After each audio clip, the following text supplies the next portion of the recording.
buenos días, comenzamos con la primera mesa de trabajo del Congreso Mexicano de Archivos y Bibliotecas Privados. Las primeras dos mesas de este día van a abordar a los archivos y bibliotecas privados del noreste de México. Se acompañan de Nuevo León, de Coahuila, de Tamaulipas y hay un conferenciante que viene de la Universidad de Texas. En la primera mesa van a participar, hay cuatro participaciones: Roberto Lara Durán de la Colección Histórica FEMSA, Raimundo Juárez Juárez de la Fundación Ildefonso Vázquez Santos, César Morado Macías de la Universidad Autónoma de Nuevo León, el Sistema Nacional de Investigadores, Óscar Flores Torres del Centro de Estudios Históricos UDEM. Al final habrá una sesión de preguntas y respuestas de 10 minutos.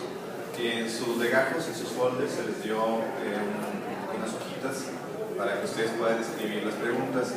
Se les pide amablemente que escriban las preguntas. Habrá una persona que las va a recoger, las va a traer aquí, y los moderadores pues tendrán ahí la contestación. Entonces pedimos que si a lo largo de alguno de los trabajos surge alguna pregunta, la escriban por favor y lo indiquen a alguna de las señoritas que van a estar en los pasillos para que ellas puedan tomar la pregunta, traerla y la puedan contestar. Dejamos entonces el lugar. Le pido a los participantes que ocupen este lugar en cada una de sus participaciones.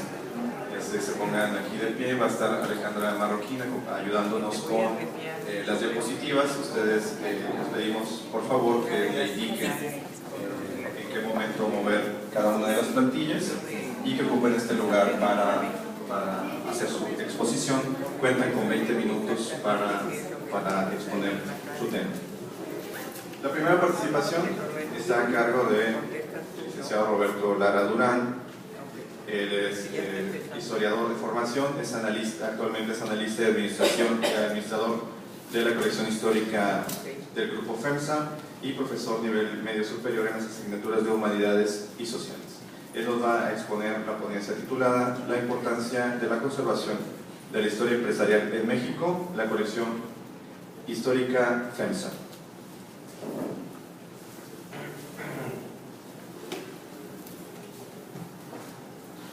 Buenos días a todos.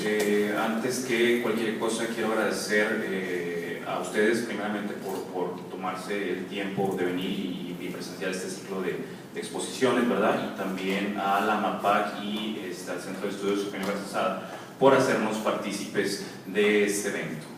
Como bien lo mencionó César Salinas, mi ponencia versará en torno a la colección histórica FEMSA, ¿verdad? Que pertenece al grupo industrial FEMSA, que es una de las empresas más importantes de México y de América Latina, con presencia en 9 países de Centro y Sudamérica, al igual que recientemente en el lejano oriente con Filipinas, exactamente, Coca-Cola FEMSA. Voy a hablar un poco de los antecedentes, cómo surge la colección histórica FEMSA, cuáles eran las condiciones en las que nosotros tomamos el acervo, cuál fue su desarrollo y bueno, también algunos proyectos a futuro, ¿verdad? ¿Qué viene para la colección histórica FEMSA? ¿Cuáles son los nuevos retos? Asimismo, voy a exponer también parte del material que tenemos en resguardo y un breve desglose de lo que es su estructura organizativa. Muy bien, el título de mi ponencia se trataba también de la importancia del desarrollo de la conservación de la historia empresarial en México, pero no me voy a extender mucho porque me tardaría 15-20 minutos más, así que seré breve en este primer tópico, ¿verdad?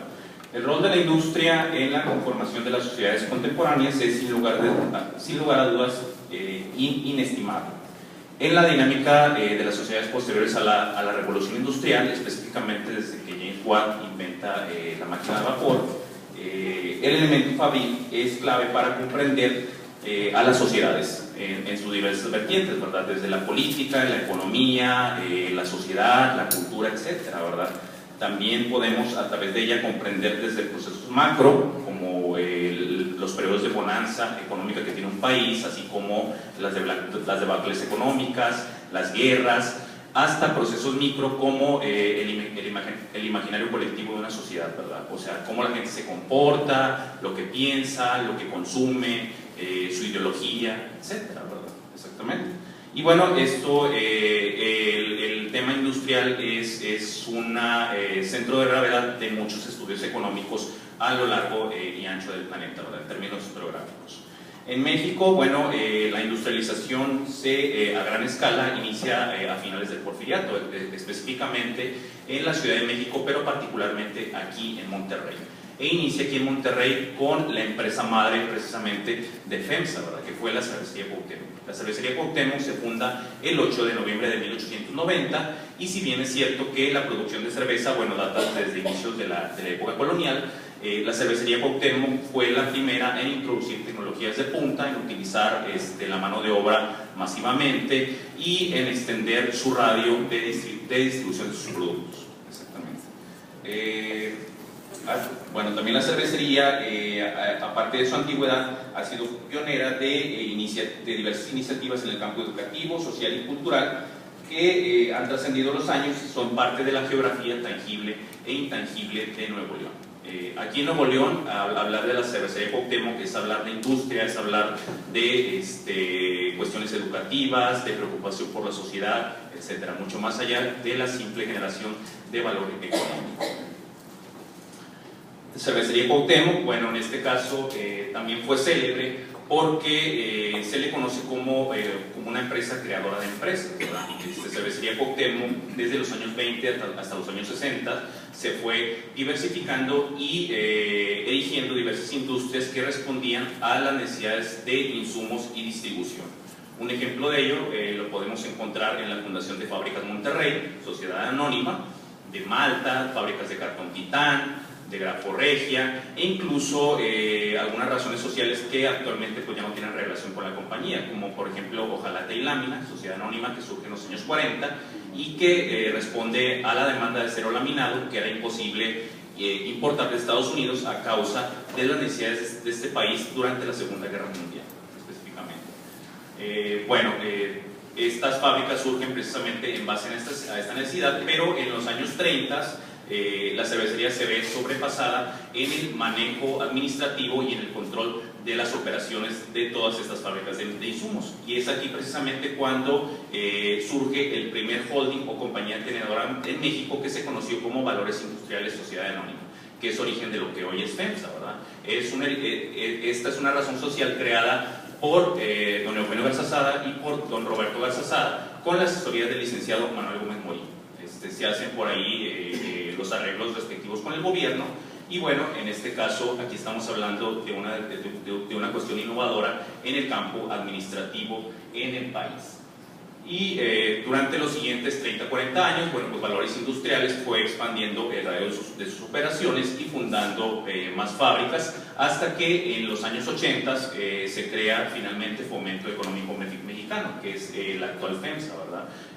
Fomento Económico Mexicano, que es, básicamente se le traspasan todas las atribuciones que tenía la anterior Visa, ¿verdad?, que surge en 1988. Aquí vamos a mostrar algunas de las fábricas, de las empresas que surgen a raíz de esta reestructuración que tuvo la Cervecería Cuauhtémoc. Cabe señalar que todas estas imágenes pertenecen a la colección histórica FEMSA, ¿verdad? Tenemos la imagen en digital y también resguardamos las fotografías y los negativos originales. Tenemos aquí el primer edificio de la Cervecería Cuauhtémoc y esta foto está fechada en 1895. ¿verdad? Ahí todavía no tenía la tradicional cúpula, era una empresa un poco más compacta. Y bueno, vemos también cómo esta área que actualmente está densamente poblada y muy industrializada, pues en esos momentos no tenía nada, ¿verdad? Adelante. Tenemos otra de las fábricas que también se fundan, famosa, que se utilizaba y se utiliza para la provisión de lo que vienen siendo las corcholatas y también las latas de cerveza. Adelante. Tenemos Malta, ¿verdad?, que en este caso se sigue utilizando para resguardar la cebada y su posterior transformación a malta. Esta fotografía es de los años 50 y es una serie de imágenes que corresponden al fotógrafo Eugenio Espino Barba, que es muy conocido en la localidad por dedicarse a estas temáticas. Adelante. Tenemos a Fábricas de Cartón Titán, un edificio muy modesto en los años 50, pero que actualmente pues, es todo un complejo que inclusive pues ya no pertenece, no guarda ninguna relación con la empresa. Adelante. Tenemos graforregia y graforregia que se utiliza para la impresión de las etiquetas que van en los productos de cerveza. Además de brindarle servicios a otras compañías de la localidad, una de las labores importantes en el campo educativo, bueno, pues el Tecnológico de Monterrey, que inicia sus operaciones en el centro de la ciudad, pero se establece después un campus dedicado exprofeso para ello en 1945. Y bueno, por último, lo que viene siendo Vidriera Monterrey, ¿verdad? Vidriera Monterrey, creada también para satisfacer la demanda que tenía cervecería de botellas. Las botellas inicialmente se tenían que importar de Estados Unidos, pero en este caso los directivos, y especialmente el patriarca de todo el grupo empresarial, don Isaac Garza Garza, decide colaborar en la fundación de una empresa que produjera las botellas precisamente aquí en la ciudad. Muy bien. Y bueno, tenemos las imágenes de los dos fundadores de Visa. Ahí está el logo, don Eugenio Garza Sada y don Roberto Garza Sada, específicamente. Adelante. Y muy bien, también, bueno, les di este ligero contexto, pero ahora también hay que hablar un poco de lo que es FEMSA, ¿verdad? Colección Histórica FEMSA administra las piezas históricas de este grupo industrial, pero bueno, ¿qué es? ¿Qué es FEMSA? Fomento Económico Mexicano, empresa líder en América Latina, integrada por, primeramente, el embotador de Coca-Cola más grande del mundo, la cadena de tiendas de formato pequeño Oxxo, que actualmente pues, está cerca de las 2.500 en toda la República y en Bogotá, Colombia, y por último, una importante inversión en Heineken. Cabe señalar que las operaciones de cervecería ya no pertenecen a FEMSA. Desde el 2010 hubo un intercambio accionario donde la compañía holandesa se quedó con la división cerveza de la empresa a cambio del 20% de sus acciones a nivel mundial para el grupo FEMSA. Entonces, a pesar de tener vínculos históricos, ahorita las administraciones y las operaciones son independientes. Lo que les comentaba en un inicio, actualmente FEMSA tiene presencia en 9 países de América Latina, incluyendo en el lejano oriente a Filipinas.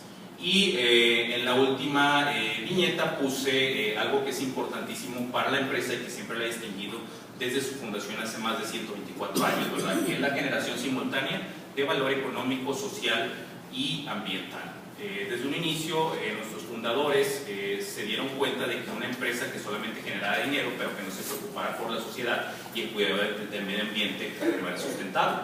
En este caso, esta filosofía, este principio se ha seguido a lo largo del tiempo y ha asegurado el crecimiento y permanencia de FEMSA a través de la historia. Bueno, pues aquí está el logo de lo que viene siendo Fomento Económico Mexicano. Y un mapa que nos muestra la presencia de la compañía tanto en América Latina como en Filipinas. Y bueno, ya aterrizando después de este breve contexto, ¿qué es la colección histórica FEMSA? ¿Cuándo surge? Etcétera. Ahí está, surge en junio del 2008 y su propósito es concentrar, estabilizar, registrar, resguardar y difundir el patrimonio histórico de FEMSA y de las empresas que pertenecen y han pertenecido a este grupo industrial desde 1890.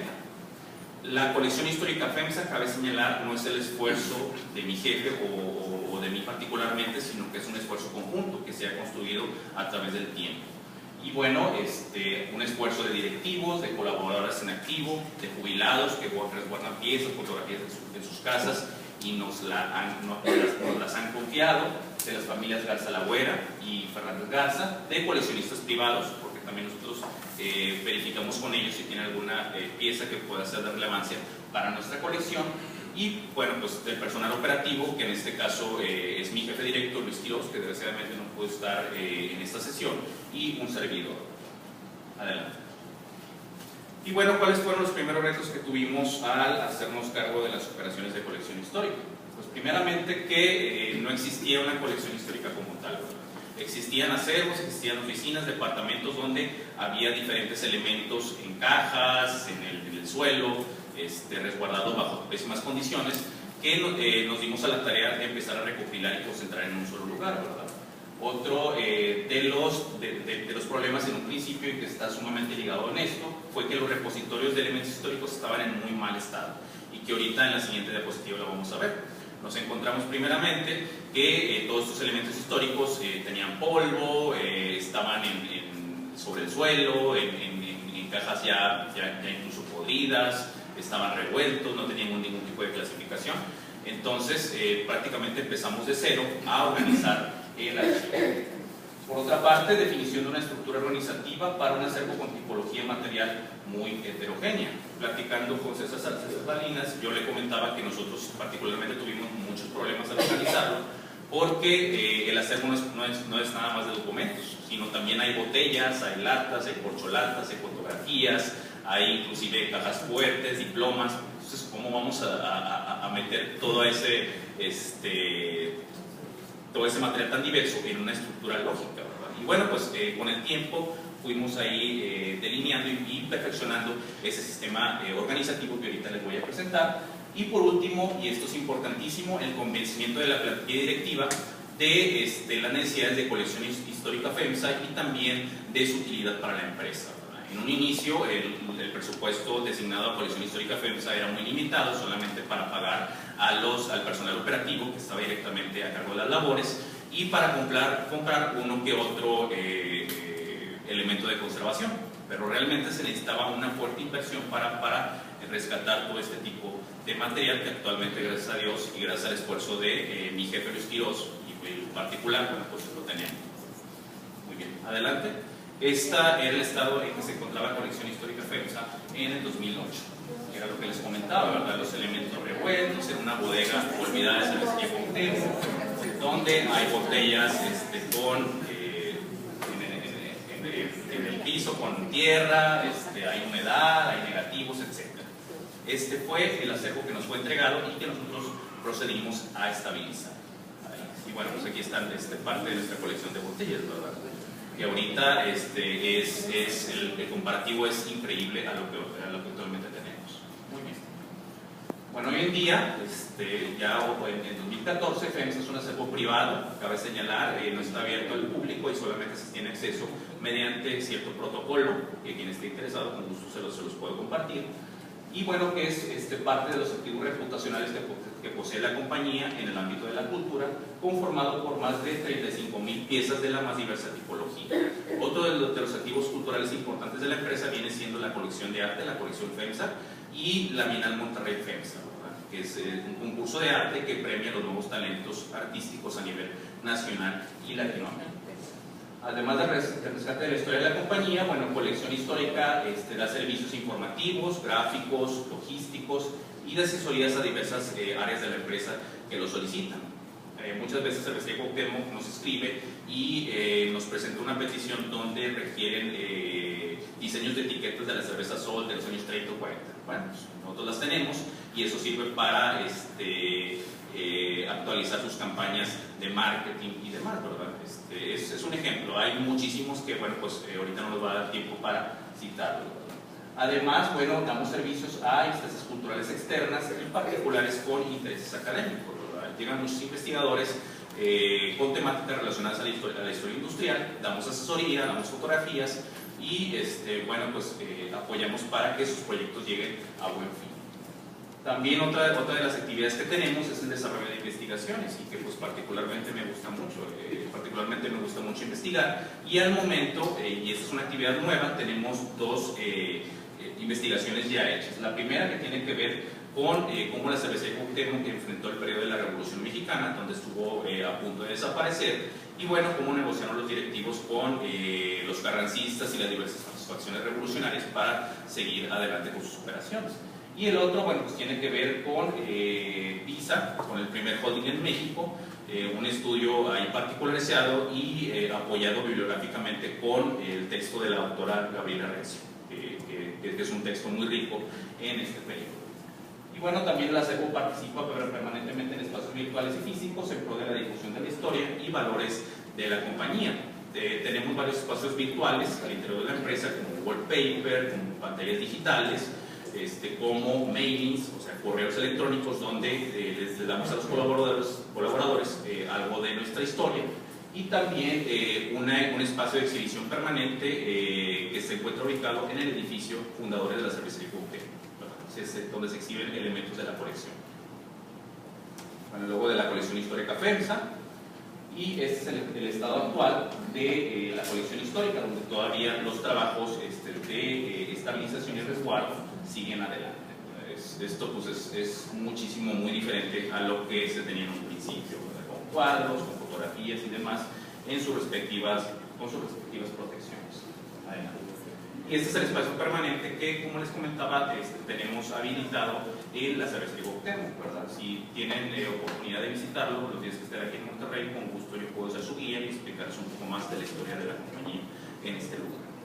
Adelante. Espacio de exhibición permanente, bueno, pues las detalles que marcan por ahí la colección.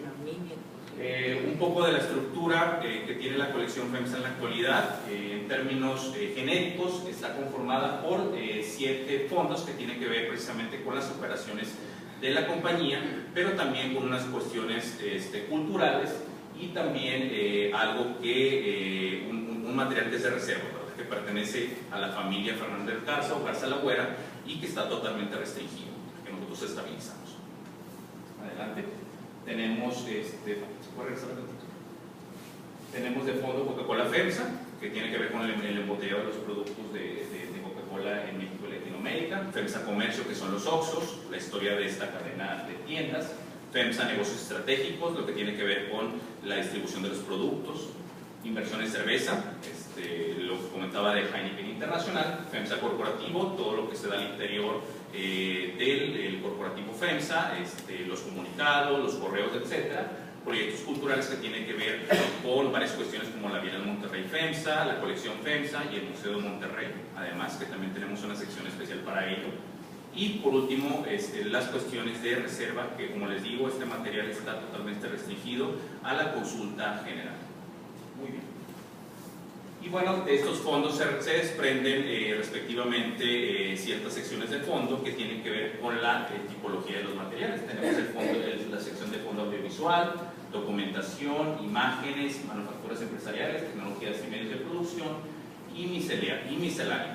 A la vez, cada sección de fondo tiene sus respectivas colecciones y subcolecciones que tienen que ver con particularidades de los elementos que están resguardados. Por ejemplo, en documentación tenemos como colecciones reconocimientos, tenemos papelería administrativo-financiera, programas sociales, y en el caso de imágenes tenemos ilustraciones publicitarias, fotografías, negativos, positivos, filminas, etc.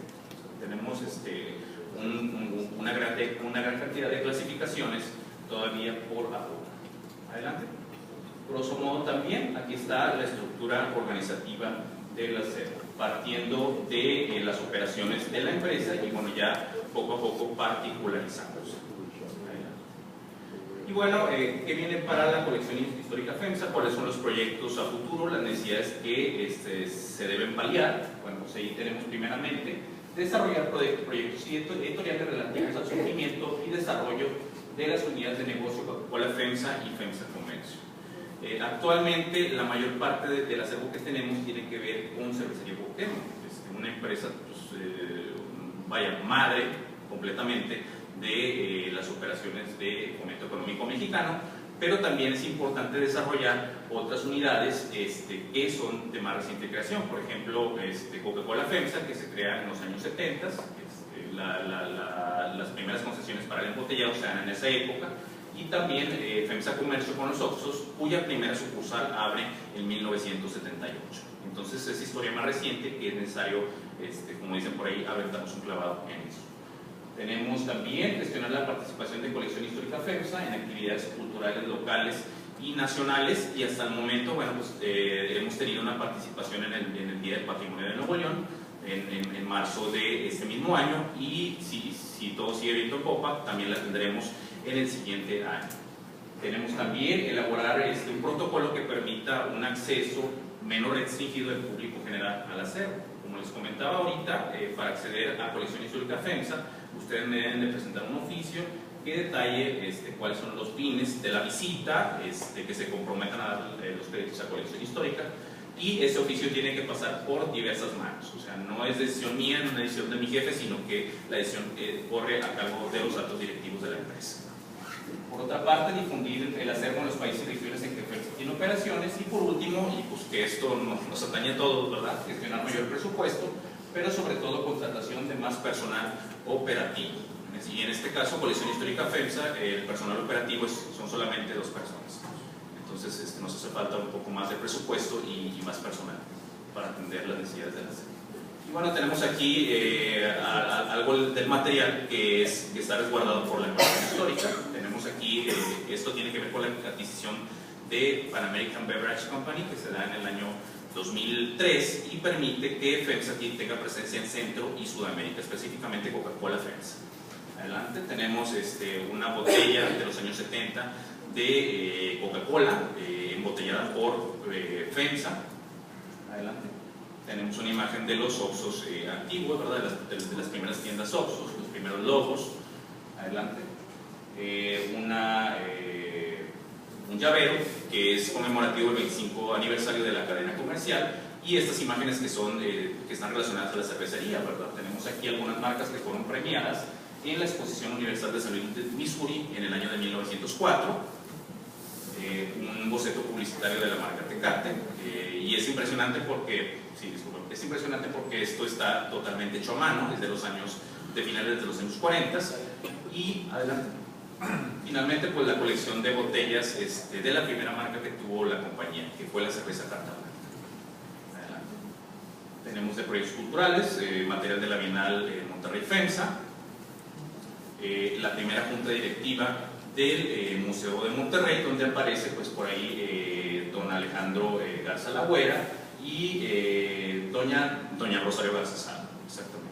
Adelante. Y esto son cuestiones de reserva que no tienen que ver propiamente con las operaciones de FEMSA, sino que atañen más a la cuestión de la familia Garza Lagüera y Fernández Garza, ¿verdad? Por ejemplo, aquí tenemos el pasaporte para don Isaac Garza, que le concede libre tránsito por la isla de Cuba y está fechado en 1870.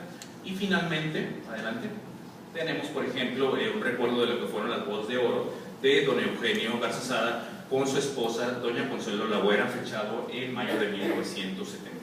Y estos documentos están totalmente restringidos y solamente con una autorización de alto nivel se puede tener acceso a ellos. Muy bien. Y bueno, finalmente, ya para no extenderme más, aquí vienen los correos electrónicos de las 2 personas que administramos y operamos el acervo de FEMSA. Por una parte de mi jefe Luis Quirozada y por otra parte el de...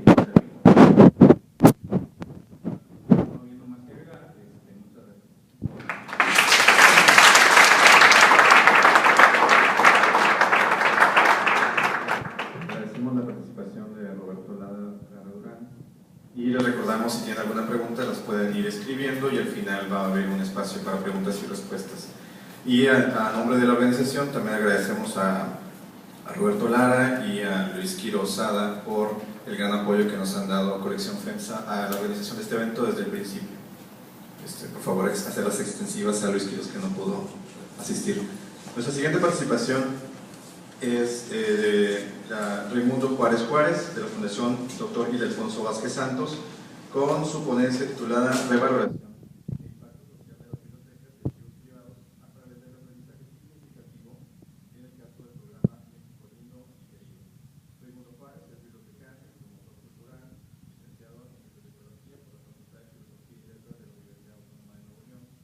Cuenta con un máster en gestión y administración del conocimiento por la Universidad Roberta de Cataluña, España, y actualmente trabaja como bibliotecario y director operativo en la Fundación Dr. Ildefonso Vázquez Santos AC, depositaria de la Biblioteca de Fernando G. Dejamos el lugar a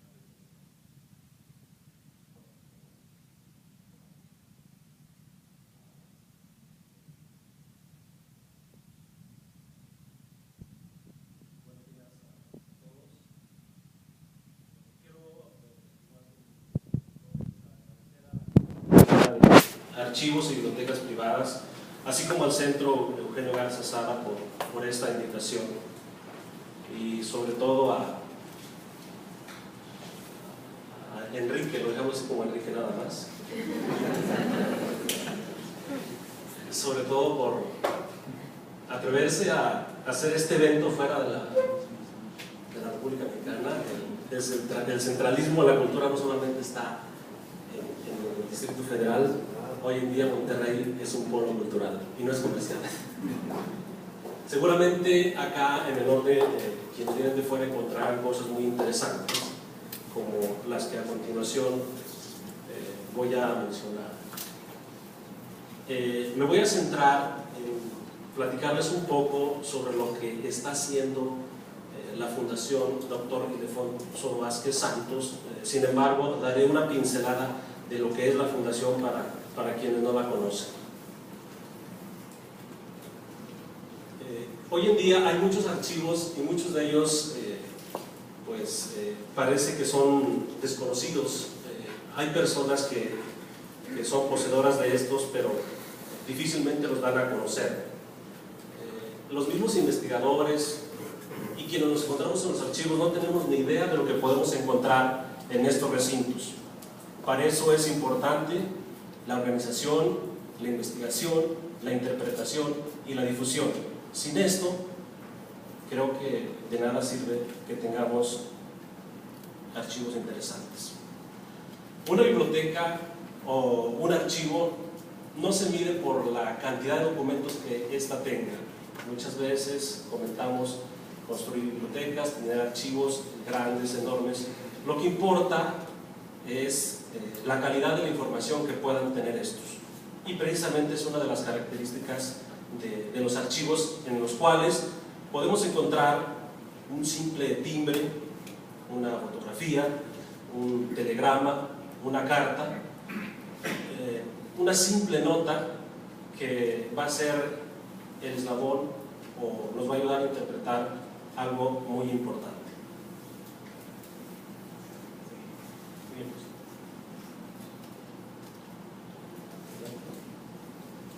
¿Cuál es el objetivo de la Fundación Dr. Ildefonso Vázquez Santos?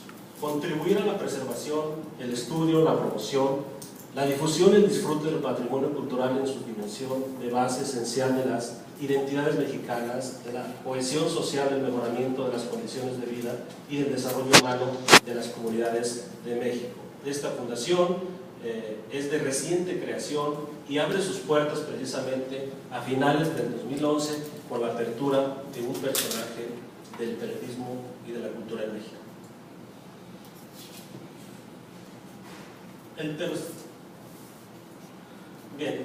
La Fundación se propone rescatar acervos valiosos evitando su pérdida, su desintegración o su dispersión dentro o fuera de las fronteras nacionales. Y el ejemplo con el cual inició nuestra fundación es precisamente con el rescate del acervo de Fernando Benítez. Como ustedes saben, Fernando Benítez escribió un libro que se llama El libro de los desastres. En este libro, Fernando Benítez comenta cómo cuando llegaron los españoles destruyeron todos los recintos culturales, entre ellos los códices. Por eso muchos de ellos no se encuentran en nuestro país, sino se encuentran en otro lugar. Es como si hoy en día también alguien viniera y destruyera todas nuestras bibliotecas y todos nuestros archivos. Esto pareciera cosa del pasado, sin embargo, sigue sucediendo. Hay muchas bibliotecas de connotados intelectuales que están saliendo de nuestro país. Hay acervos también que representan la historia y la información de un periodo muy importante para nuestro país y para los investigadores, pero estos se ven imposibilitados en poder investigarlos porque están fuera de nuestro país. La Fundación, además de rescatar acervos, hace un esfuerzo muy grande en la restauración y preservación. En esta colección trabajamos más del 20% de libros que estaban en mal estado. Para quienes puedan conocer o quienes conozcan este acervo, podrán ver que prácticamente todos los documentos están en un perfecto estado. Sin embargo, se trabajó muy fuerte en esta parte. Esta es una vista general de cómo estamos hoy en día conservando esta biblioteca. La fundación que alberga la obra de Fernando Benítez consta de 3 elementos, que son sus libros, 9.500 libros que Fernando Benítez utilizaba, que él llamaba que eran herramientas de trabajo. Prácticamente no tenía libros que él había escrito, sino los libros que había son los que él necesitaba leer para poder seguir escribiendo. Además, en su mayoría los libros tienen anotaciones suyas de lo que le llamaba la atención, de lo que estaba en contra o a favor de estos. La colección tiene aproximadamente 250 piezas prehispánicas que Fernando Benítez en su andar fue recompilando y le fueron entregando en las distintas culturas indígenas donde él andaba. Esta es una muestra de ello. En la parte del archivo también tiene, les comentaba, la biblioteca 9500, pero también tiene su archivo, que es todo un tesoro de cosas inéditas. Hay un sinfín de cartas de connotados intelectuales, como la que muestro aquí, de Octavio Paz, por ejemplo, Carlos Fuentes, entre otros. Hace poco nos encontramos una carta de Elenita Poniatowska, en donde Elenita le confesaba precisamente a Fernando Benítez que quería abortar la decisión de seguir escribiendo. Decía, ya no puedo escribir, no me inspiro, yo no nací para esto, me voy a dedicar a otra cosa. Y Fernando Benítez le contesta que tiene que persistir, la alienta, y así como Elenita, otro grupo de connotados intelectuales que ahorita vamos a ver son quienes Fernando Benítez fue su principal mentor. Esas son algunas de las cosas que podemos encontrar en esta biblioteca. Cuenta también con más de 300 libretas de puño y letra de Fernando Benítez, como la que les muestro aquí, con una difícil lectura para las personas cotidianas como su servidor, que requiere de especialistas que puedan leer esto, pero que son la base, el sustento. Yo le llamo, cuando la gente visita la biblioteca, saco una y les digo que es el iPad de Fernando Benítez. Estas son sus iPads que llevaba a todos los lugares donde anduvo, y ahí está todo lo que él registraba, los sustentos, los argumentos de todo lo que publicó y de todo lo que investigó. Esto estamos haciendo ahorita nosotros esfuerzos de identificar al menos el periodo y la temática general, pero sí nos hace falta, y es parte de lo que la Fundación está haciendo, ponerla disponible a la sociedad en general para que los investigadores pues puedan ver estos documentos. Para quien todavía no identifica al personaje del cual estoy hablando, que es Fernando Benítez, quiero decirles que seguramente estos otros personajes sí son familiares, sobre todo los más jóvenes. Alfonso Reyes, Vicente Rocco, Carlos Monsiváis, Juan García Ponce, Juan Rulfo, José Emilio Pacheco, Juan José Arreola, León Felipe Cernuda, Gabriel García Márquez, Nicolás Guillén. Este es un grupo de trabajo que colaboró en este caso en 1949, cuando nació México en la Cultura, un suplemento cultural. Estas son y mucha correspondencia, mucha información de estos personajes es la que tenemos. Otro grupo de trabajo, cuando se fue a la cultura en México, está Carlos Fuentes, Cristina Pacheco, Elena Poniatowska, Rosario Castellanos, Augusto Monterroso, Álvaro Mutis, Gabriel Said, Octavio Paz. De estos personajes es parte de la información que tenemos en los archivos que les comentaba, que son cartas y anotaciones inéditas, y que consideramos que es lo más trascendental de esto. Y como mencionaba inicialmente con Enrique, que se me hace muy importante que la asociación haga eventos fuera de la República Mexicana, así también los archivos y las bibliotecas no solamente pueden trabajar en sus cuatro paredes y esperar que los usuarios vayan. Las bibliotecas y los archivos tienen que ir más allá, tienen que afectar de manera positiva a la sociedad. De nada sirve que los tengamos bien cuidaditos y que nadie los use. Obviamente hay que cuidar la conservación, pero para eso están los medios, la tecnología, para ponerlos disponibles y que no se maltraten estos documentos. Esta es una de las salas de la biblioteca, en la cual trabajamos desde el piso, desde los estantes, desde las paredes, desde el techo, para precisamente crear unas características o un ambiente muy adecuado. Me voy un poquito más rápido, ya tengo poco tiempo. Seguimos. Aquí vienen las características del material que tenemos, que ya si alguien se interesa por esta presentación se las haré llegar. Más adelante, todos. Más, por favor. son las características del material que tenemos.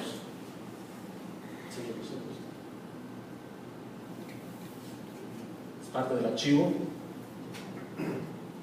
foto del archivo, seguimos, copias de los códices, y bien,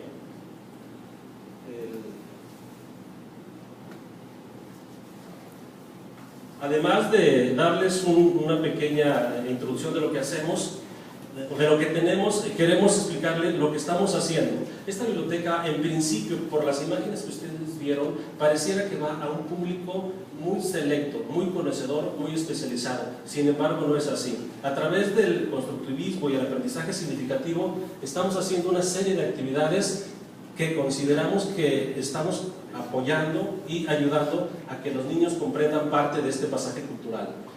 Estamos trabajando con el AIM, American Institute of Monterrey, en un programa que se llama México Lindo y Querido, en donde invitamos a los niños a que visiten la biblioteca, pero ellos propusieron un esquema muy interesante.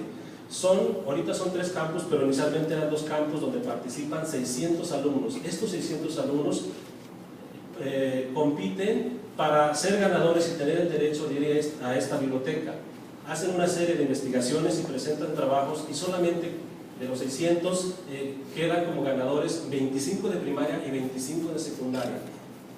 Hay un estrés impresionante y un compromiso por los niños por precisamente ir a una biblioteca, cosa que hoy en día es difícil que las familias y los niños, pues de alguna manera les parezca atractivo ir a una biblioteca. ¿Seguimos? El programa tiene todo un protocolo. ¿Sí, seguimos más? Bien. Invitamos a las maestras primero a que vean la biblioteca. Las maestras se llevan información y se la platican a los alumnos. Aquí los alumnos no han ido a la biblioteca. Seguimos, por favor. Aquí es donde los alumnos ya presentan los trabajos. Cada alumno hace su investigación con información que hay en internet, no conocen la biblioteca. Aquí está, de cada salón hay unos alumnos ganadores. Algunos estudian las máscaras prehispánicas, algunos códices prehispánicos, y aquí las mamás apoyan a los alumnos que investigaron, sobre todo los más pequeñitos. Seguimos. Ahí están algunos ganadores. Al fondo ustedes pueden ver en esas hojas unos códices que los niños hicieron, con cosas naturales, con escafé, con aguacate, con agua de horchata, y cuentan toda una historia. Ahí vemos al fondo cómo los niños están aprendiendo. Seguimos, por favor. Más adelante. Instrumentos musicales, por ejemplo, prehispánicos. Seguimos. Otro códice. Parte de las maquetas que los niños se inspiraron en la biblioteca. Seguimos. Una máscara. Más. Esto es todo lo que los niños hacen. Seguimos. Aquí se da el veredicto ganador. Seguimos. Adelante. Y así recibimos, una vez que ya se decide quiénes son los ganadores, de esta manera recibimos a los ganadores con un recibimiento y una purificación prehispánica, que precisamente es lo que le va a ayudar a los estudiantes a comprender precisamente la temática y la información que hay en nuestras bibliotecas. Traemos a un grupo de actores prehispánicos que precisamente crean ese ambiente para que los niños puedan relacionar la información y comprender mejor la información y los conocimientos. Ponemos una exposición de códices con los personajes para que puedan estar interactuando. Seguimos. Ahí pueden ver parte de lo que estamos haciendo. Perfecto. Cabe resaltar que todo esto que hacemos, no somos una biblioteca que alguien vaya pasando y diga, hay una biblioteca aquí, voy a ver qué hay, entro y salgo y no pasó nada. Lo que la Fundación pretende precisamente en la creación de estos espacios es que las personas que entren salgan con una satisfacción, y sobre todo que los niños no se vayan traumados de ir a una biblioteca, sino que les parezca atractivo. Este es un ejemplo de lo que hacemos con niños, pero también trabajamos con investigadores de licenciaturas, de maestrías y público en general. Ya en otra ocasión espero poder platicarles un poco más de todas las características, o en la presentación, si alguien la quiere poner, se las pueden enviar, de lo que contiene la biblioteca, pero en esta ocasión lo que quisimos mostrarles es precisamente este trabajo que estamos haciendo precisamente con los niños, que consideramos, como decía hace rato, que lo más importante no es decir que tenemos un archivo con información o con datos muy valiosos, sino lo importante es cómo precisamente afectamos de manera positiva a la sociedad donde nos encontramos para hacerla mejor. Gracias.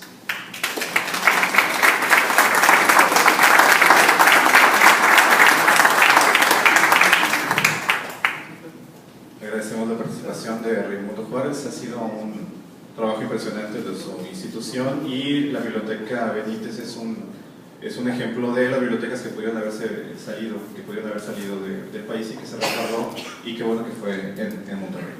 La siguiente participación es a cargo de César Morado Macías. Se titula El apoyo de la iniciativa privada en la creación y sostenimiento de archivos privados, importancia y trascendencia.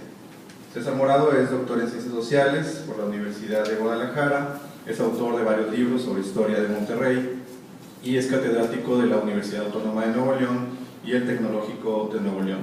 Además es miembro del Sistema Nacional de Investigadores, y aunque no lo agregó aquí en su notita, fue el encargado de organizar el archivo Eugenio Garza Sada que tenemos en esta institución. Y además fue el que me trajo aquí. Entonces yo les pido que cuando termine su exposición se paren y le aplaudan muy fuerte. Dejamos al doctor César Morado. Muchas gracias por esta presentación. Muchas gracias por estar aquí esta mañana. Vamos a platicar con ustedes, a compartir un poco acerca de los archivos y los empresarios en Monterrey. Cómo ha sido esta relación, si está llena de continuidades, de discontinuidades, y qué ha ocurrido en ello. Lo vamos a hacer. El objetivo de esta presentación es justamente eso: caracterizar la participación de los empresarios de Monterrey en materia de archivos, revisando 4 casos que consideramos significativos y de los cuales podemos esgrimir algunas enseñanzas, algunas particulares que queremos compartir con ustedes. Quizá lo que hay que decir primero es, bueno, ustedes la mayoría son de otras partes de la República. ¿Quiénes son los empresarios de Monterrey? ¿O a qué aludimos cuando se dice eso? Algunos autores, como Mario Ceruti, Alex Zaragoza y demás, coinciden en que existe una élite empresarial de Monterrey que se conforma en términos históricos más o menos durante el Porfiriato, en el primer auge industrial de Monterrey, y que lo integran ciertas familias, ¿no? La familia Armendáriz, Belden, Calderón Muguerza, Ferrara, Hernández Mindirichaga, Milmo, Madero, Sala Muguerza, Rivero y Zambrano principalmente. Entonces, más o menos serán este conjunto de familias las que serán protagonistas de este auge industrial de la ciudad durante el tiempo que estamos aludiendo, y serán quienes aparezcan fundando empresas y bancos que serán las empresas más importantes de la ciudad de Monterrey. Pero además los historiadores antecitados, Ceruti, Zaragoza, Oscar Flores también, hablan de otro aspecto, es decir, esta élite empresarial tiene como rasgo distintivo la pervivencia. A pesar de que hay crisis importantes como la Revolución Mexicana, la crisis mundial del 29, estos autores señalan que hay una pervivencia de esas familias que desarrollan mecanismos de sobrevivencia a estas coyunturas y que aún hoy son parte importante de las empresas de la ciudad. Por supuesto que también algunas familias han entrado un poco en decadencia, se han sumado otras a estas que ya mencionamos, por ejemplo los de familia Canales, los Mier, Benavides, Santos, entre otros. De manera que cuando hablamos de empresarios en Monterrey nos referimos justamente a este conjunto de familias que ya señalamos, más o menos. Una vez que tenemos claro eso, vamos a ver entonces la segunda parte. ¿Cuál es la relación de esta élite empresarial con los archivos? Y ya entonces tenemos que enseñar las cartas y decir un poco cuál es la hipótesis de trabajo. Nuestra perspectiva es que este asunto está lleno más de discontinuidades que de una línea de homogénea, y vamos a ver por qué. ¿Por qué hay archivos, digamos, ricos y por qué hay archivos tan pobres en Monterrey?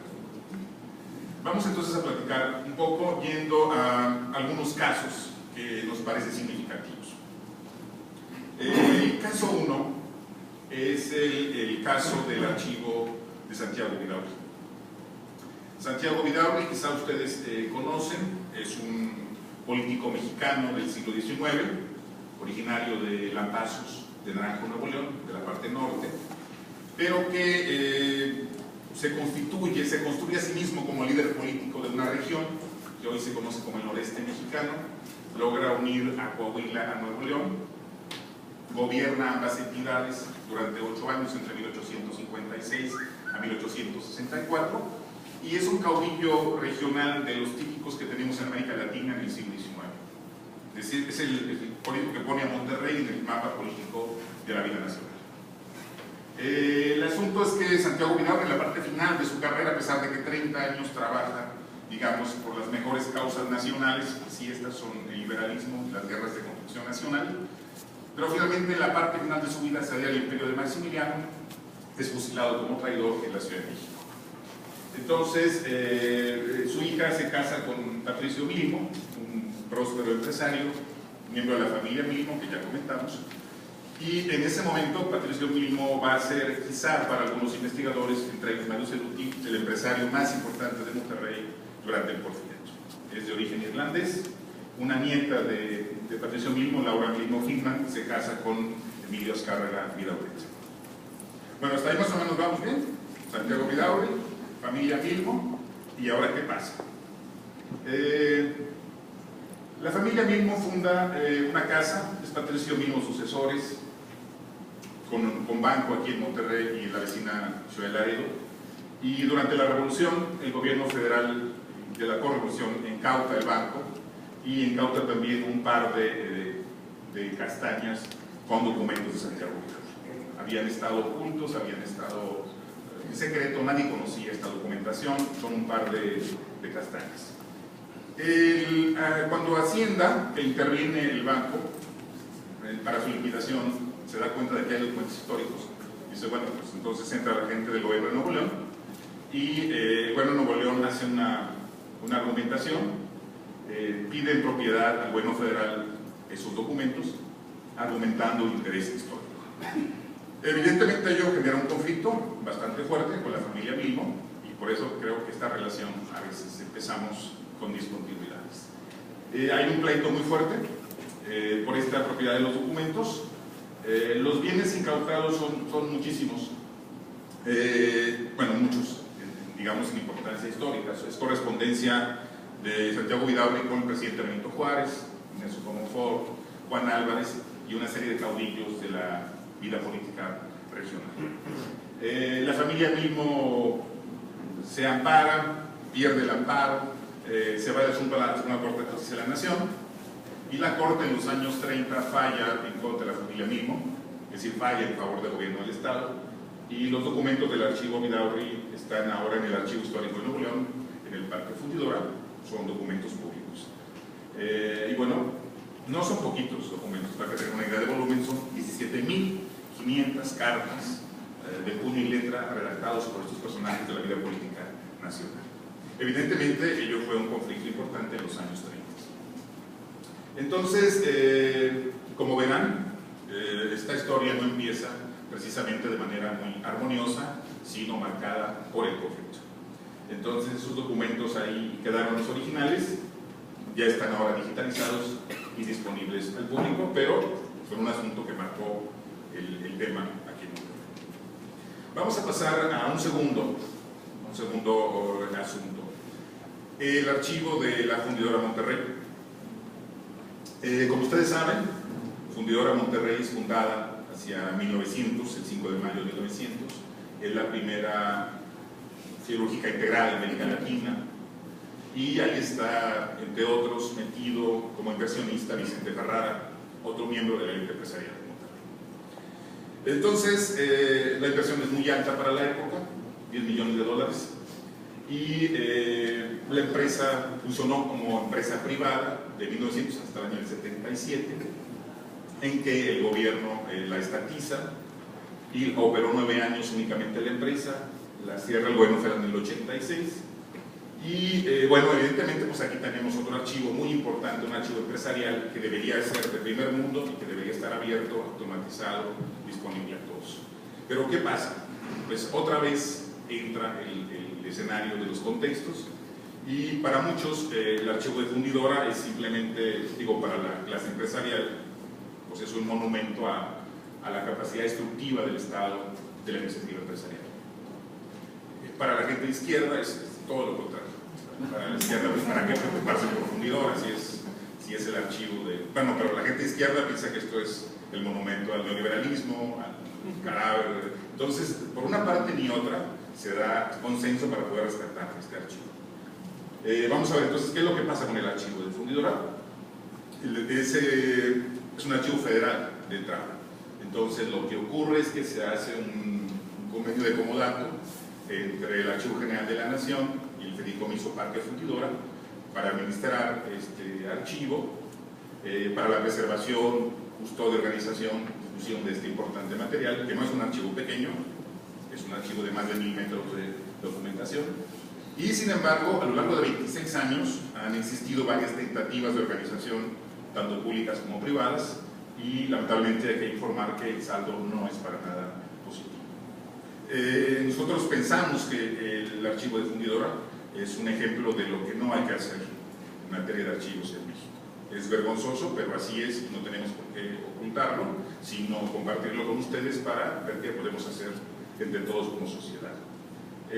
Por mera, digamos, caridad archivística, sin tener ámbito de competencia, ante tentativas de pérdida del archivo, ha entrado un poco los colegas de Conarte, se acaba de ir Ana, pero a rescatar un poco las fotografías del archivo de fundidora. Y el Archivo Histórico de Nuevo León, el Archivo General del Estado entró al rescate también de los documentos, 1000 metros de documentación. Aquí nos acompaña el colega Jesús Ávila, que él coordina por parte del Archivo del Estado este rescate. Pero insistimos en que no es lo ideal, ha sido un esfuerzo, digamos, de coyuntura, un rescate realmente prácticamente de bomberos, de SOS, para intervenir en fundidora. No es lo ideal, ya les comentaba porque es un poco la inexplicable pobreza y abandono del archivo de fundidora, que ahí está y que tendremos que hacer converger esfuerzos para que esto no continúe así. Se está trabajando en él, pero no es lo ideal. El archivo de fundidora merece una organización, una sistematización a la altura de lo que significó para esta ciudad, para México y para América Latina. Fue la empresa más importante de la ciudad y es una pena que su archivo no esté a la altura de lo que fue la empresa. Bien. Entramos al punto 3, no todo va a ser tan grave. El caso 3 que nosotros podemos revisar es el caso del Archivo Municipal de Monterrey. Durante la gestión de Felipe Jesús Cantú, allá por el año 2003, un alcalde de tracción panista, se constituye la Asociación de Amigos del Archivo Municipal de Monterrey para hacer un conjunto de acciones que protege al Archivo Municipal de Monterrey. Como ustedes saben, este archivo, y si no lo saben lo compartimos, es uno de los más importantes del noreste de México en cuanto a acervo documental. Es el archivo, en realidad, no es del municipio de Monterrey, es el archivo del Nuevo Reino de León. Tiene documentación sobre Nuevo León, Coahuila, Tamaulipas. Es un archivo muy rico y mucho tiempo estuvo a cargo del maestro Israel Cavazos Garza, que pues es el decano de los historiadores y de los archivistas del oeste de México, que todavía nos acompaña físicamente aquí en Monterrey. Bueno, se hizo porque de plano había muchos problemas de presupuesto en el Archivo Municipal de Monterrey, en riesgo también las condiciones físicas, no era lo mejor, se cambió el lugar del archivo, pero a la fecha, a la actualidad, o sea, 2013, todavía tenemos serios problemas presupuestarios en el Archivo Municipal de Monterrey, que es el municipal más importante de los archivos de Nuevo León. Hay problemas también elementales de infraestructura, de presupuesto, de control de clima. Hace 5 años que no hay un responsable, ni irresponsable tampoco, que pueda responder a los usuarios o a los colegas que necesitamos la interlocución, o simplemente que esté aquí para ver qué está pasando y qué podemos hacer entre todos. Nosotros tenemos todavía esperanza, que esa nunca muere, para que se hagan proyectos de rescate, de conservación del Archivo Municipal de Monterrey. Creo que la ciudad también amerita, y aquí estamos en deuda, tenemos serios problemas con el Archivo Municipal de Monterrey. Esta asociación se hizo bajo, otra vez, ya eso un poco ya en las conclusiones, siempre a base de iniciativas personales. En esta fundación fue fundamental Jaime Benavides Pompa, empresario de Farmacias Benavides, luego ya las vendieron, pero él estuvo siempre detrás de esta fundación, consiguiendo apoyos, pero son insuficientes, sin duda. Se requiere un esfuerzo mucho más integral para un rescate del archivo de Monterrey. A la muerte de don Jaime Benavides, ha asumido la estafeta la señora Eva Gonda de Garza Lagüera, pero todavía falta más diálogo y más concertación para hacer un esfuerzo acorde al Archivo Municipal de Monterrey. ¿Más o menos? Vamos al caso número 4, que es ahora donde estamos, y que es el archivo de Eugenio Garza Sada.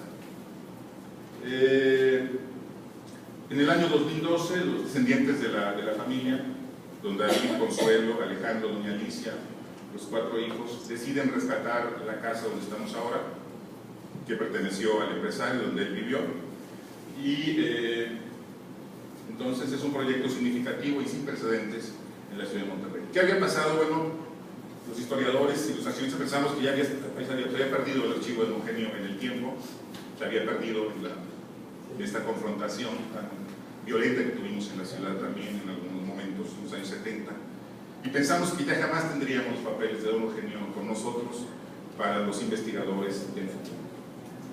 Sorpresivamente concluimos que no era así, y aquí agradezco públicamente la invitación de don David Garza Lagüera, de Alejandro Garza Lagüera, que nos invitan a hacer un proyecto ejecutivo y a coordinar inicialmente el proyecto del archivo Eugenio Garza Sada, y para invitar a un grupo que lo pueda trabajar de manera interdisciplinaria.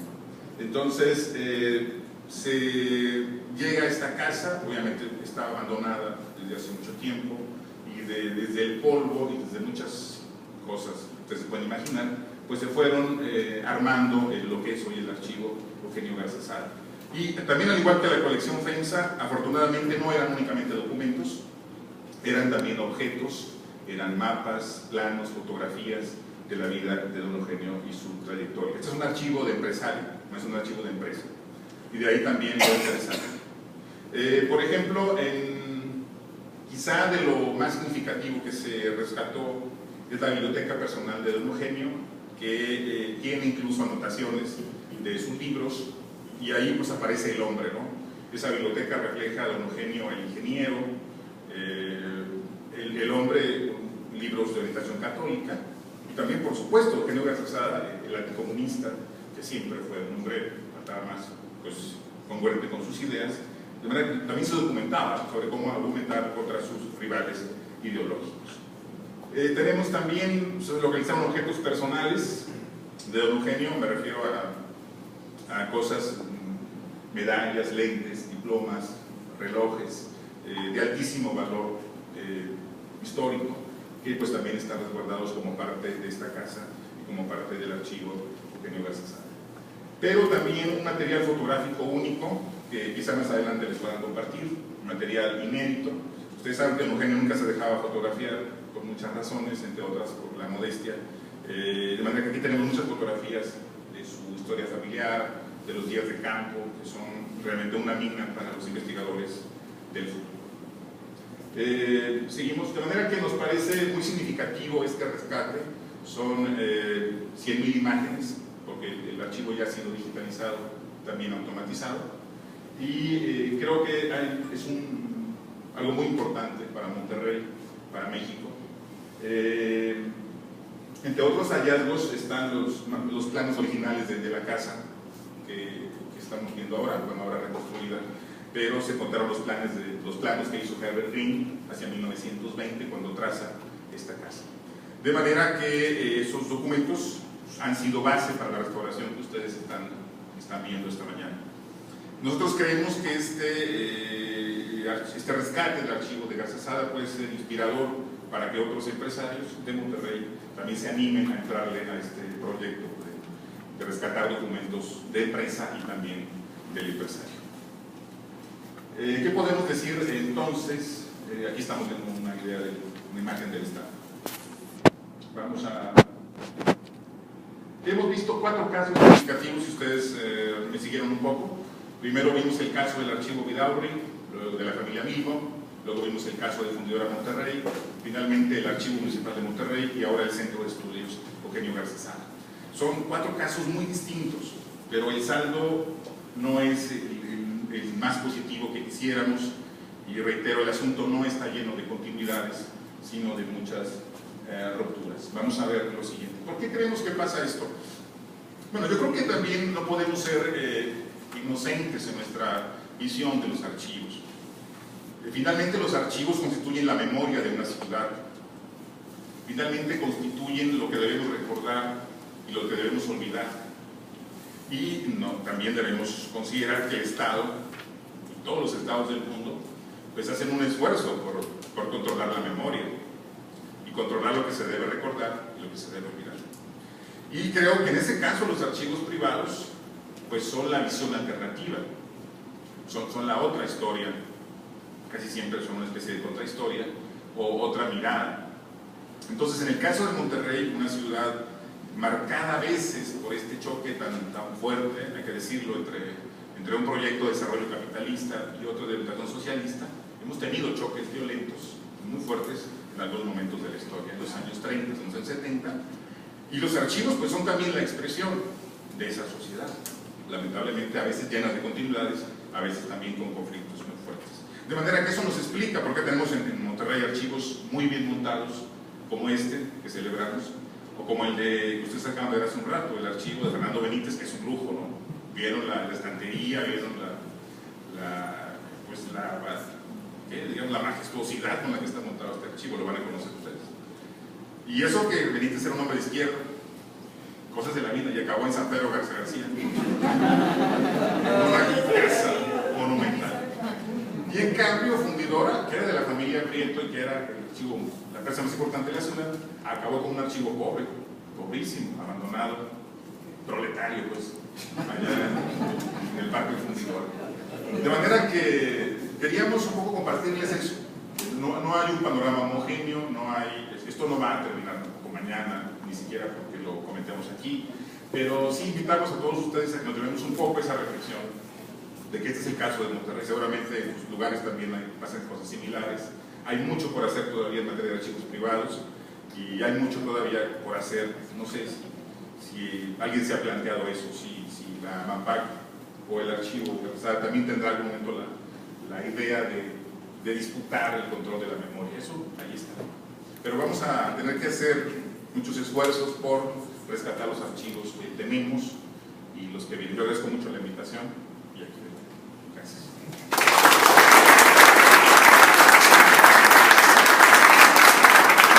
Agradecemos la participación del doctor César Morado y les recordamos que hoy, que si tienen alguna pregunta las vayan anotando para el final, y hoy vamos a tener un recorrido por la casa, por la sede del Centro Eugenio Garcesana. En la tarde vienen sus programas a cargo de las arquitectas Alejandra Marroquín y Maite Morán. La siguiente participación es a cargo del doctor Oscar Flores Torres. Se titula El Centro de Estudios Históricos UDEM y sus fondos históricos. El doctor Oscar Flores es doctor en Ciencias Sociales. Perdón, me confundí. Es doctor en Historia Contemporánea y es actual director del Centro de Estudios Históricos de la UDEM. Dejamos el lugar.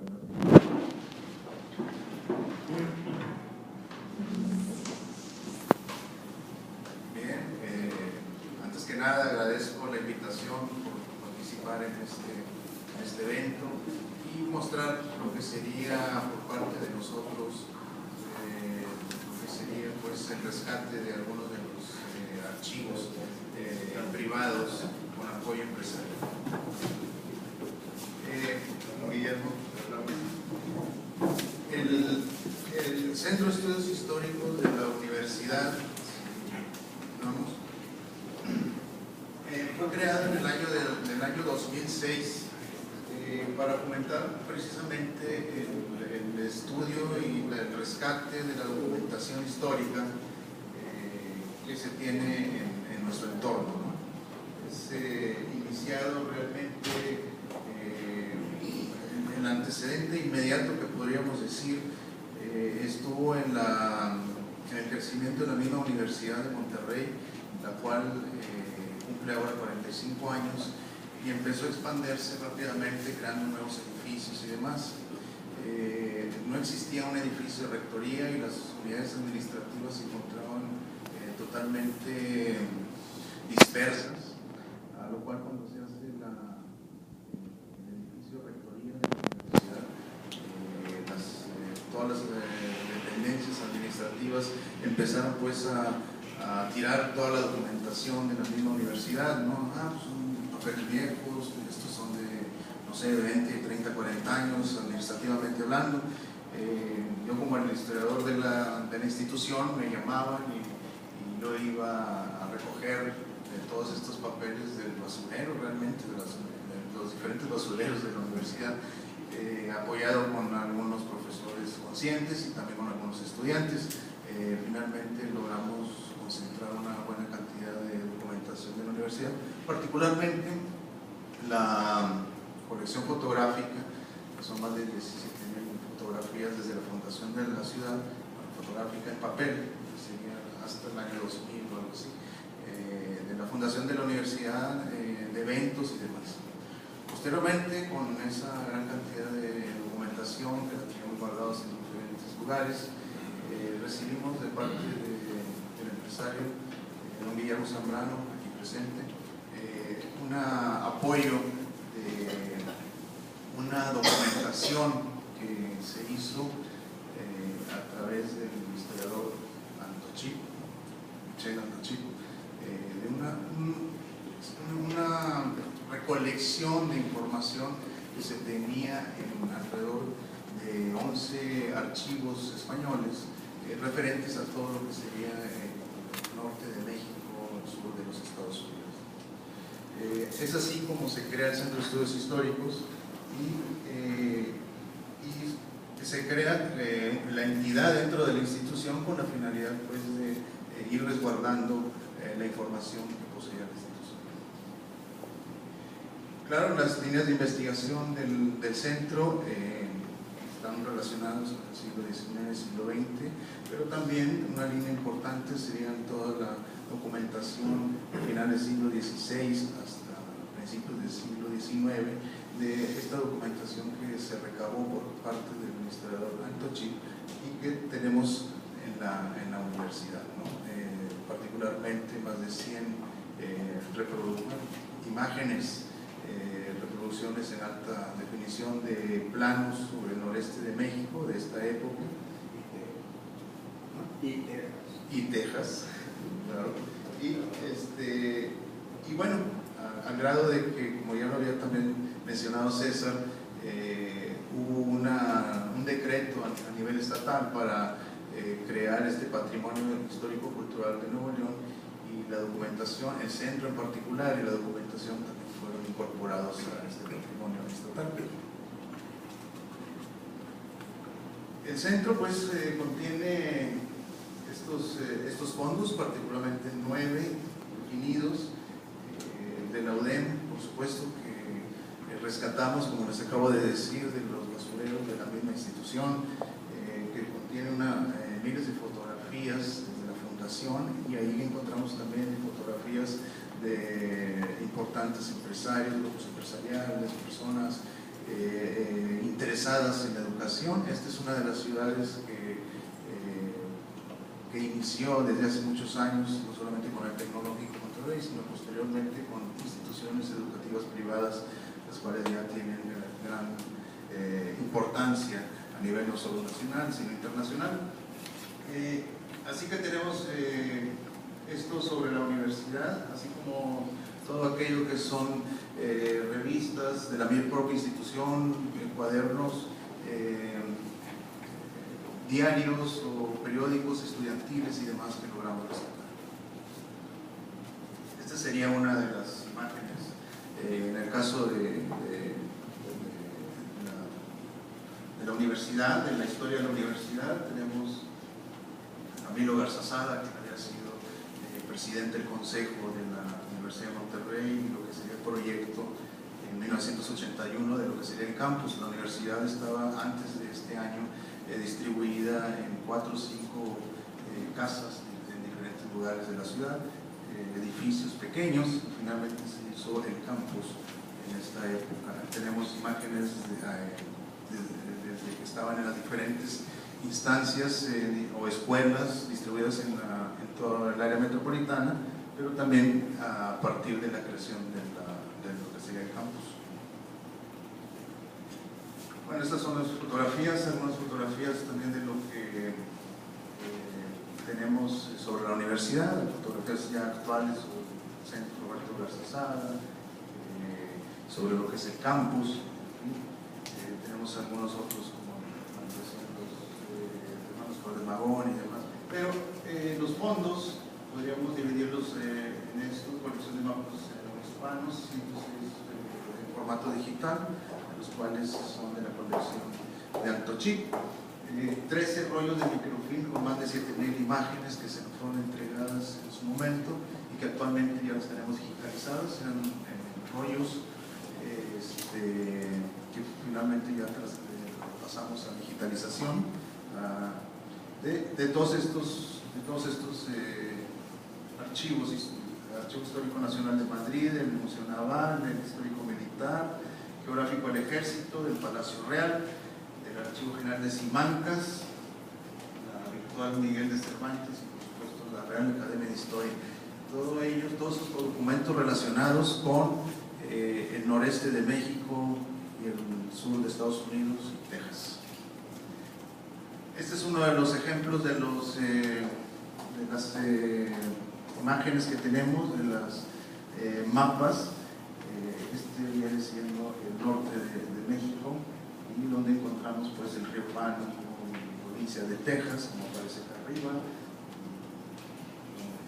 Es un mapa de 1680, pues. Todos estos mapas también los tenemos resguardados y también accesibles al público. También tenemos las colecciones de Fondo Empresa y Familia, ya que el objetivo del Centro de Estudios Históricos y sus fondos, con la donación de don Guillermo Zambrano, pues el objetivo era ir aumentándolo y enriqueciéndolo. Así que varios grupos, varias familias se interesaron. Conforme fuimos divulgando nuestra quehacer en la universidad, encontramos a varias familias que quisieron otorgarnos archivos familiares que iban desde 2 o 3 cajas de madera con documentos hasta 10 o 15 con instrumentos musicales y demás, ¿no? Y aquí tendríamos los diferentes Casa Verardi, Quinqué. El archivo de Piporro es un archivo que se encuentra en la Universidad de Monterrey, es parte del archivo personal de Piporro.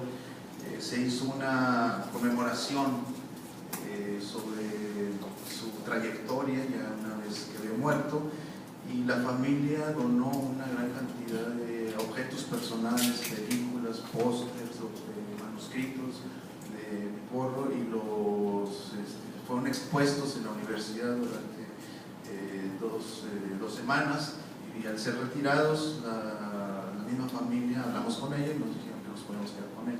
Así que esto está en proceso de clasificación. Y bueno, algunos documentos de la familia Zambrano, de las primeras pues, empresas del siglo XIX, ¿no? Y algunos otros. El último que hemos tomado es el de José P. Saldaña, que vale la pena comentar cómo se hace a veces los rescates de la documentación. José P. Saldaña fue portavoz del grupo industrial y de la patronal regiomontana por muchos años, murió con más de 100 años de edad, y su archivo personal había quedado en su casa, y la familia pues andaba remodelando la casa con la intención de venderla, como ya todos sabemos, y los documentos se quedaron ahí. Eran una gran cantidad de documentos, además su biblioteca personal. Finalmente detectamos este asunto y fuimos a hablar con los familiares, y nos dejaron pues recoger todo lo que sería su archivo personal. Como ya estaban rápido en andarlo pintando y bueno, agarramos bolsas de basura de tenemos todo el material, grandes bolsas de basura, como 5 o 6 bolsas logramos rescatar. Bueno, espero que haya sido la mayor parte del archivo de Saldaña. Estamos en proceso de clasificarlo, y por supuesto su biblioteca también se integró a la biblioteca de la Universidad de Monterrey. Hubiéramos preferido que hubiera sido una colección particular, fue integrada a una biblioteca de historia, que sería la biblioteca de la Sociedad de Geografía, Estadística e Historia, que también tenemos junto con el Centro de Estudios Históricos, una biblioteca de más de 6.000 volúmenes, y que representa pues un esfuerzo de la sociedad desde hace alrededor de 60, 70 años por tener y reunir documentos, bueno, documentos también, pero también libros sobre toda esta región. Junto con esa también tenemos otro fondo de apoyo, otra biblioteca, que es la de Javier Moisén. Javier Moisén murió hace algunos años y legó su biblioteca particular a la Universidad de Monterrey. Javier Moisén, en el momento de morir, era pues el crítico de arte más famoso en México. Había visitado la universidad, le había gustado para dejar su biblioteca particular, y bueno, la biblioteca no solamente contiene los libros y artículos y revistas que él había acumulado, sino también una serie de cartas que se tenía con Diego Rivera, de Frida Kahlo, los cuales están accesibles también. Es una biblioteca que se puede acceder, y a un archivo al que se puede acceder, pero con cita con anterioridad. Bueno, este es otro de los fondos, el fondo de la visita de Roosevelt a la ciudad de Monterrey, ¿no? En 1943. Todos sabemos que Roosevelt viene aquí para llegar a una negociación con el gobierno mexicano para entrar a la Segunda Guerra Mundial, incorporar a México a la Segunda Guerra Mundial, y tenemos aquí a Roosevelt frente al Palacio de Gobierno Estatal, junto con Ávila Camacho y sus respectivas esposas. Bueno, por supuesto, junto con ello tenemos la producción editorial. Toda esta información que tenemos nos facilita y nos ayuda a hacer nuestros productos, libros, artículos, en fin. También por aquellos investigadores que nos visitan, también nos mandan lo que se publica posteriormente, y tenemos todas estas redes con las cuales podemos intercambiar información. En fin, hay parte pues de lo que hemos participado. Sobre la difusión, bueno, pues tenemos lo que sería el mismo archivo, del cual se puede tener acceso a él en horario regular de la universidad, siempre y cuando se dé servida cita. También tenemos las publicaciones, hemos publicado más de 60 libros con información no solamente de ese archivo, sino de otros. Todos ellos están accesibles al público, completos en forma de ebook, en estas ligas, y lo pueden bajar de forma gratuita. También tenemos el blog del centro, y pues los formatos libres que ya les comenté. Bien, pues este sería la información en contacto para cualquier duda, comentario o pregunta, que de seguro harán en unos minutos más. Muchas gracias.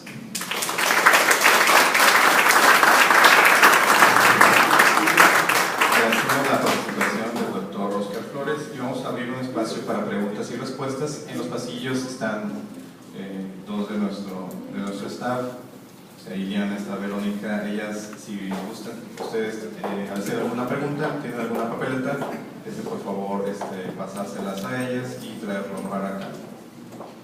¿Alguien tiene alguna pregunta? Si hacen una señal ahí de la mano, ellos Muy bien. ¿Hay alguna pregunta? ¿Alguien que lo quiera hacer con el inalámbrico directo? Belén. Bueno, como hay pocas, lo pueden hacer, yo creo que desde ahí, ¿no? Si después estamos en otro micrófono. Sí. Yo creo que se escucha sin el inalámbrico, ¿no? Es para el doctor Oscar Flores. Nada más la pregunta es si se tiene la autorización de las instituciones españolas para abrir a la consulta al público los documentos que se han microfilmado. Sí, de todas ellas se hizo el profesor Antochi. Una vez que llegó a cada una de estas bibliotecas y archivos, hizo la selección de material, se le pidió a él que diera una carta especificando que ese material iba a concentrarse en esta institución, en la Universidad de Monterrey, y de la cual solamente se iba a tener un uso, solo un uso de difusión, y no tendría un uso pues económico, y que la universidad y particularmente el Centro de Estudios Históricos se comprometía a ello, a lo cual recuerdo haber hecho muchas cartas referentes a eso, con el apoyo también del rector, y sobre esa base que entregamos las cartas, en la cual la difusión de esas sería solamente de forma académica, se nos autorizó.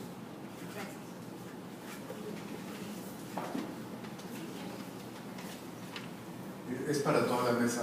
Yo creo que una de las conclusiones que podemos sacar al final de este encuentro es esa unión de todas las instituciones, sobre todo que tienen que ver con la historia de México, para poner los links y que desde cada uno de nuestros sitios podamos tener acceso a cada uno de estos archivos.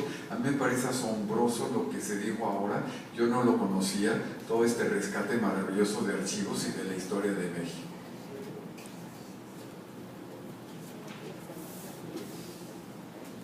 ¿Hay alguna otra pregunta?